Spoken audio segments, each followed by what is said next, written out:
Jeshi la polisi kanda maalum ya Dar es Salaam kwa kushirikiana na maafisa wa maendeleo ya jamii, jinsia, wanawake na makundi maalum wanaendelea na uchunguzi kuhusu tukio la kushambuliwa na kudhalilishwa kwa mwanafunzi wa chuo kikuu cha ardhi jijini Dar es Salaam.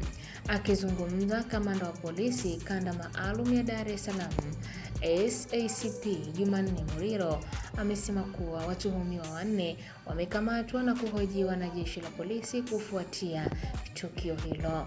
Amesema watuhumiwa waliokamatwa ni Mary Gervas Matogoro, mwanafunzi wa chuo kikuu cha Dar es Salaam; Reina Pons Mkwawili, mwanafunzi wa chuo cha ardhi Dar es Salaam; Asha Suleimani Juma, mwanafunzi wa chuo cha uhasibu Dar es Salaam; na Mwemba Baton Mwemba maarufu kama Mwijaku, mkazi wa jiji la Dar es Salaam.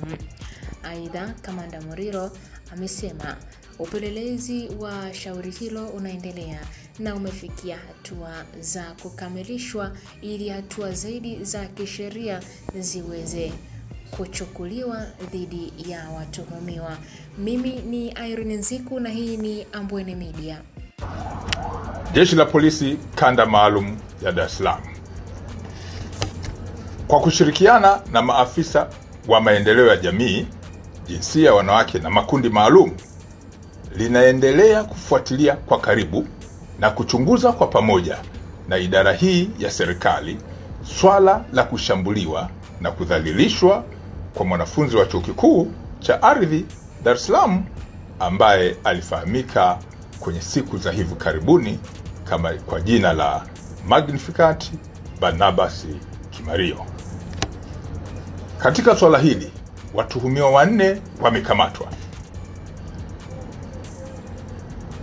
akiwemo Reino Ponsil Mkwawili wa chuo cha ardhi, Asha Suleiman Juma wa chuo cha uhasibu na Mwemba Baton Mwemba maarufu kama Mwijaku wa Dar es Salaam.